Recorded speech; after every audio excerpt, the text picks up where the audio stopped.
बोल के लेके गया कि जो गुरु होता है, सतगुरु होता है, वो अपने शरीर से अपनी आत्मा को अलग कर देता है और जब चाहता है तब इंग्लैंड घूमता है, अमेरिका घूमता है, जर्मनी फ्रांस घूम के आ जाता है, ट्रैवल करता है और अपना 6 घंटे 8 घंटे 10 घंटे 20 घंटे 1 दिन 2 दिन 5 दिन जितना वो चाहे उतना दिन वो शरीर से बाहर रहता है, उसके बाद शरीर में वापस आ जाता है।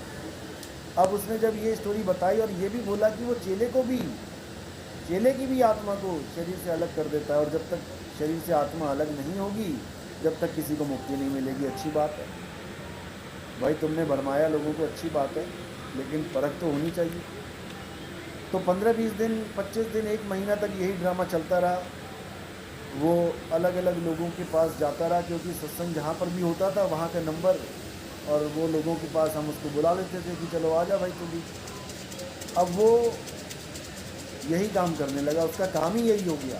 उसका काम ये नहीं था कि मेरा गुरु जो बोल रहा है कि आत्मा को अलग करना है मैं करूँ, उसको करके देखूँ, महीना 2 महीना 4 महीना 6 महीना 1 साल 2 साल 5 साल करके देखूँ और जब मेरी आत्मा अलग हो जाए मेरे शरीर से तब मैं बाकियों को बोलूँ कि हाँ भाई ये गुरु सच बोल रहा था, शरीर से आत्मा अलग हो जाती है और मैं घूम के आता हूँ, इंग्लैंड जर्मनी जापान घूम के आता हूँ।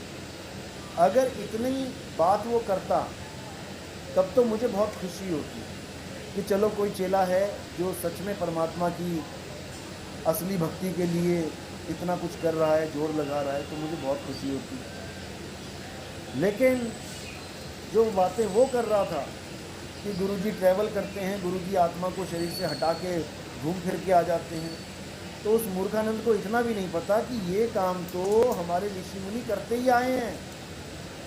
इसमें क्या बड़ी बात हो गई भाई, ब्रह्म ज्ञान है। आप काला जादू करो तो काला जादू में परफेक्ट हो जाओगे, लोगों पे काला जादू करने लग जाओगे तो उसको सतगुरु बोल दोगे क्या? अरे भाई ये ट्रैवलिंग सब करते आए हैं। विवेकानंद, स्वामी विवेकानंद जी के गुरु जी जो काली माता जी को परमात्मा मान के उनकी पूजा करते थे, उनको दर्शन दिए काली माता ने।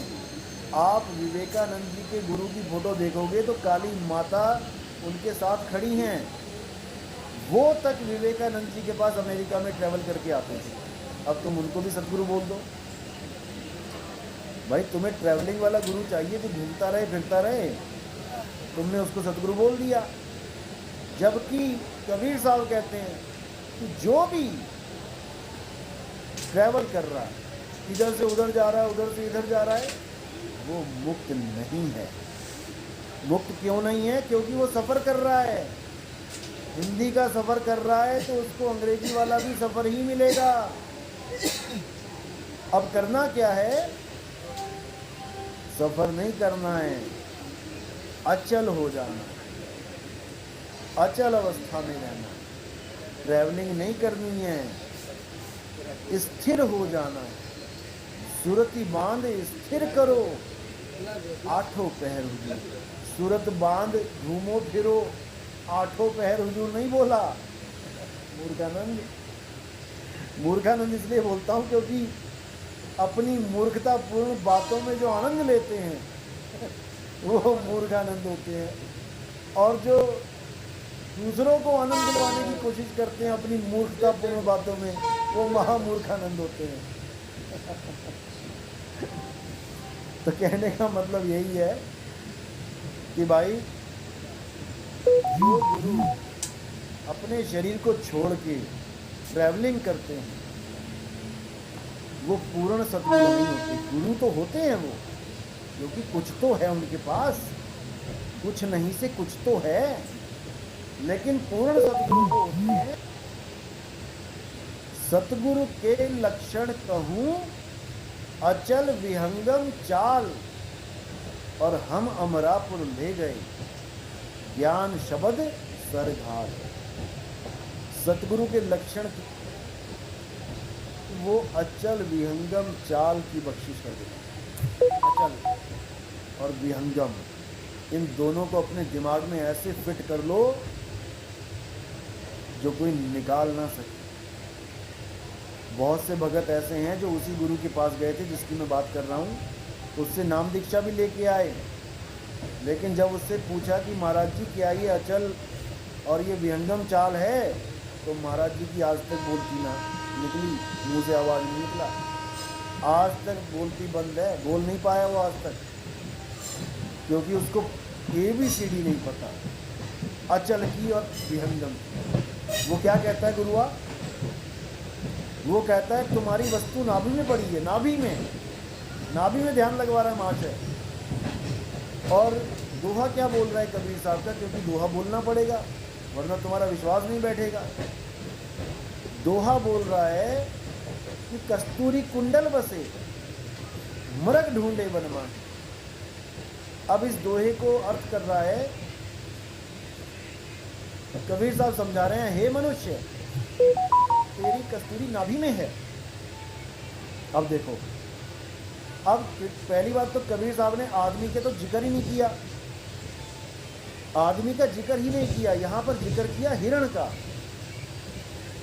क्योंकि हिरण के पास जो अनमोल वस्तु है वो उसकी नाभि में है। अब इसने क्या किया, क्योंकि ये ओशो को बहुत पढ़ा, इसने ओशो की बातें काफ़ी समझता है ये, और बहुत लोगों को, तो भाई ओशो जी ने तो और भी चीज़ों पे बहुत कुछ बोला है, उन पे क्यों नहीं बोलते थे? वो तो कहते हैं संभोग से समाधि की ओर, उस पे जरा बोलो तो बात यहाँ चली कि वो नाभि पे कहता है कि कस्तूरी है और नाभि पे ध्यान रखवाता है। अब इन अक्लमंद लोगों को इतना सोचना चाहिए केवल, जो उसके पीछे लग गए हैं, कि हमने वस्तु की खोज करनी है, वस्तु की खोज करनी है, वस्तु नहीं मिलने के कारण हम दुखी हैं। अब जो हमने विहंगम चाल बताई है उसके हिसाब से वस्तु हमारी ठिकाने पे जहाँ पे है वो आपको पता है। अब इसके हिसाब से जो वस्तु है वो है नाभि में, क्योंकि नाभि में ध्यान लगवा रहा है।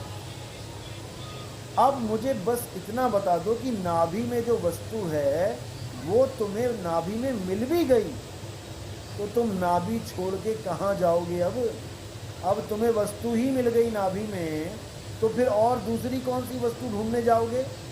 जो ये कह रहा है कि पहले नाभि में जाओगे, फिर वहाँ ध्यान हटा के फिर दूसरी जगह ध्यान लगवा दूंगा, वहाँ हटा के फिर वहीं ध्यान लगवा दूंगा, आगे लगवा दूंगा। अरे भाई, जब नाभि में ही वस्तु मिल गई तो वस्तु को छोड़ के मैं कहाँ जाऊँ? शायद कहते हैं वस्तु कहीं ढूंढे कहीं और कैसे लागे हाथ, गुप्त वस्तु तब मिले भेदी लीजिए साथ। भेदी वस्तु का एक ही बार में भेद बता देता है, वो बार बार जगह नहीं बदलाता फिरता कि पहले कह दे नाभि में है, 7-8 साल कहता कि मैं आगे अगला नाम नहीं दूंगा 7-8 साल तक। हमारा एक भगत था, उससे नाम लिया जाके, उसने परख करने के लिए नाम लिया, तो परख करने के नाम लिया तो उसके बाद 2-3 महीने बाद दोबारा जब उसने बोला कि गुरुजी मुझे अगली दीक्षा दे दो, वो कहता 7 साल बाद दूंगा। बताओ। तब उसने पूछा महाराज जी अगर मेरी मौत हो गई 7 साल में फिर? तो वो कहता नहीं नहीं नहीं, इस भक्ति करने से तुम्हारी उम्र भी बढ़ती चली जाएगी। लिख के देगा क्या भाई कि मेरी उम्र बढ़ती चली जाएगी? अपनी बीवी की तो उम्र बढ़ा ना पाया, उसको भी दे देता भक्ति, उसकी भी बढ़ जाती, वो क्या तेरे से पहले मर गई? इसीलिए मैं कहता हूं कि ये गुरुआ लोग तुम्हें ठगने के लिए बैठे हैं, और ठगा वही जाएगा जिसका विवेक नहीं है। जिसका विवेक घास चरने चला जाएगा उसको ये भेड़िया आके खा जाएगा। इसीलिए कबीर साहब ने बहुत बहुत ज़्यादा बचने के लिए बोला है झूठे गुरुओं से। और अगर झूठे गुरु की शरण में पहुंच भी गए हो तब भी गरीबदास जी कहते हैं कि झूठे गुरु को झटक दे और शिष्य शाखा को कूट, और वामे दोष जरा नहीं शब्द हम कूट। कि मैं ये डंके की चोट पे कह रहा हूं, अगर तुम गलती से भी किसी ऐसे गुरु की शरण में चले गए हो जो अधूरा है। तो मेरे भाई लंबा समय मत बिताना, कहीं ये चीज़ दिमाग में मत डाल लेना कि मैं इस गुरु को छोड़ दूंगा तो मुझे पाप लग जाएगा, या ऐसा ही कोई और ड्रामा ये दिमाग में मत डालना। गुरु छोड़ने से पाप नहीं लगता। गुरु तो तुमने ज्ञान के लिए किया। कोई उसकी शक्ल देख के तुम आए नहीं उसके पास। चूसे हुए आम जैसी शक्ल वाला कोई गुरु हो तो तुम उसकी शक्ल देख के उसे गुरु बनाओगे क्या? ज्ञान देख के, ज्ञान सुन के गुरु बनाया जाता है। अगर गुरु के पास ज्ञान है और उस ज्ञान से तुम्हें लगता है कि तुम्हारा कल्याण हो जाएगा तो तुम उसको गुरु धारण कर लेते हो। इसमें कोई बुराई नहीं है, क्योंकि उस वक्त तुम्हारे पास पूर्ण ज्ञान नहीं